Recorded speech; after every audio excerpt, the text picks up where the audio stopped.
Alors Pentecôte, ce qui se traduit par 50. 50 jours après Pâques, la fête de Pentecôte est une fête essentielle pour nous chrétiens. C'est la fête de l'accueil de l'Esprit Saint. La liturgie nous le dit bien à travers les récits qu'elle nous confie. On a en première lecture Acte 2, qui est en fait le récit de ce qui s'est passé à Jérusalem.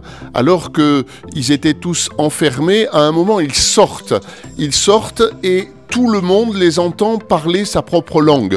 Parthes, Mèdes, Élamites, habitants de la Mésopotamie, de la Syrie, de la Judée, voilà. Tous les habitants, il y a comme un miracle des langues, un miracle de la communication. On peut dire que c'est l'anti-Babel. À Babel, les langues sont mélangées et on n'arrive pas à construire une tour qui va monter aux cieux. Ici, au contraire, les langues sont partagées et tout le monde comprend tout le monde. Finalement, c'est un rêve de paix qu'on peut avoir aussi pour notre monde, pour aujourd'hui, voilà, qu'on puisse s'exprimer, comprendre l'autre dans sa langue. Ça veut dire, c'est là aussi sur la mission, sur toute l'inculturation. Avant d'aller porter l'évangile quelque part, il convient de voir les us et coutumes de ce pays, d'apprendre la langue de ce pays. Et ainsi, les missionnaires sont partis comme ça avec cette dimension d'inculturation. Et là, c'est comme un miracle parce que les apôtres qui reçoivent l'Esprit Saint, alors on nous dit sous forme de langue de feu qui descendent sur eux et qui leur permet de parler du Seigneur avec assurance. Voilà un des signes de l'Esprit. L'Esprit nous fait parler de Dieu avec assurance. Donc c'est d'abord une très très belle première lecture qui nous est confiée et qu'on a. Et puis, il y a la séquence. La séquence, c'est ce qui nous prépare à vivre l'Évangile. C'est un peu une façon poétique de parler de l'Esprit Saint. Je ne me retiens pas de dire un petit peu quelques versets de cette séquence. Viens Esprit Saint en nos cœurs et envoie du ciel un rayon de ta lumière. Voilà ce que c'est déjà un peu la Pentecôte. Viens en nous, Père des pauvres, viens dispensateur des dons, viens lumière dans nos cœurs, consolateur souverain, hôte très doux de nos âmes, adoucissante fraîcheur. On voit à travers cet hymne, à travers cette séquence, des choses tout à fait concrètes, que tous nos sens sont mis en éveil. Il y a l'odeur, il y a le toucher. Dans le labeur, le repos. Dans la fièvre, la fraîcheur. Dans les pleurs, le réconfort. Ô lumière bienheureuse, viens remplir jusqu'à l'intime le cœur de tous tes fidèles. Sans ta puissance divine, il n'est rien en aucun homme, rien qui ne soit perverti.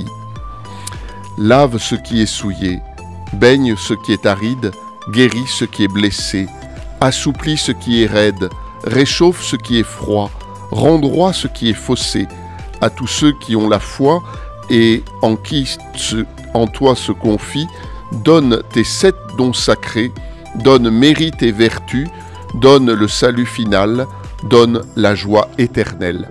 Voilà, les 7 dons de l'Esprit Saint, alors on en parle aussi dans la lettre aux Galates, c'est important d'accueillir les fruits de l'Esprit ou les dons de l'Esprit. Quant à l'évangile de ce jour de Pentecôte, il nous conduit vraiment vers l'accueil de l'Esprit Saint. C'est le ressuscité qui se manifeste une dernière fois à ses apôtres, à ses disciples. Il se présente comme la paix soit avec vous. Cette paix, il nous la donne. On parlait tout à l'heure de l'unité de la paix pour laquelle il faut toujours prier. Vraiment, on a besoin de prier pour cette paix. Et puis, après avoir donné la paix, on voit dans cet évangile Jésus souffle sur ses disciples. Il y a un autre moment dans la liturgie où l'évêque souffle sur le Saint-Crème quand il met le parfum de lavande qui va donner la bonne odeur. Voilà, le souffle, le pneuma, c'est ce qui a donné notre pneumatique, c'est quelque chose qui est gonflé. Et bien voilà, il faut être gonflé au souffle de l'Esprit. Et c'est ça, cet esprit de Pentecôte qui nous rend missionnaires. Si nous avons reçu l'Esprit Saint, alors nous pourrons annoncer joyeusement les merveilles que le Christ fait pour nous.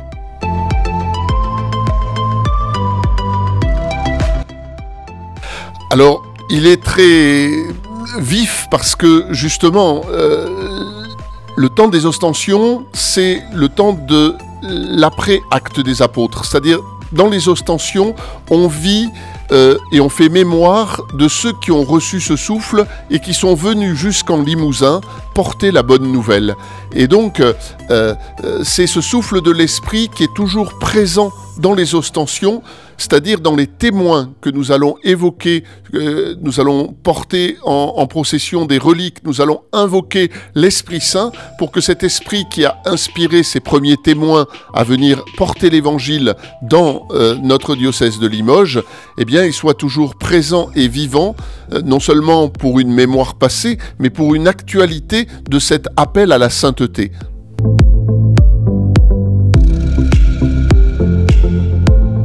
Alors 50, c'est un jubilé.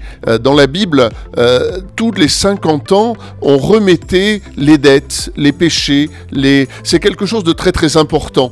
Il y a des jubilés annuels, par exemple en 2025, l'Église vivra le grand jubilé comme en l'an 2000 où on a fêté les 2000 ans du Christ. Donc tous les 25 ans, tous les 50 ans plus particulièrement, c'est un moment très important.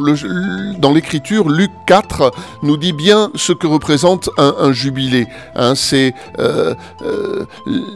y a un temps de libération pour ceux qui sont entravés, un temps de résurrection pour ceux qui sont morts, un temps de vie, un temps de paix aussi.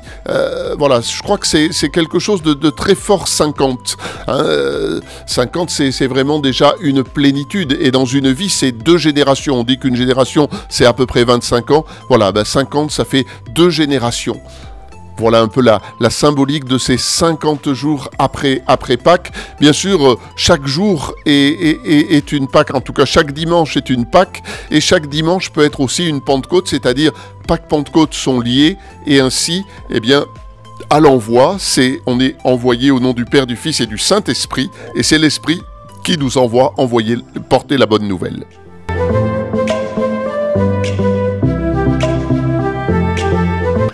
Alors on doit le vivre dans la joie. Je crois que c'est la joie qui vraiment anime cette fête de Pentecôte, parce que nous-mêmes, nous sommes peu de choses. Sans l'Esprit Saint, nous ne sommes rien.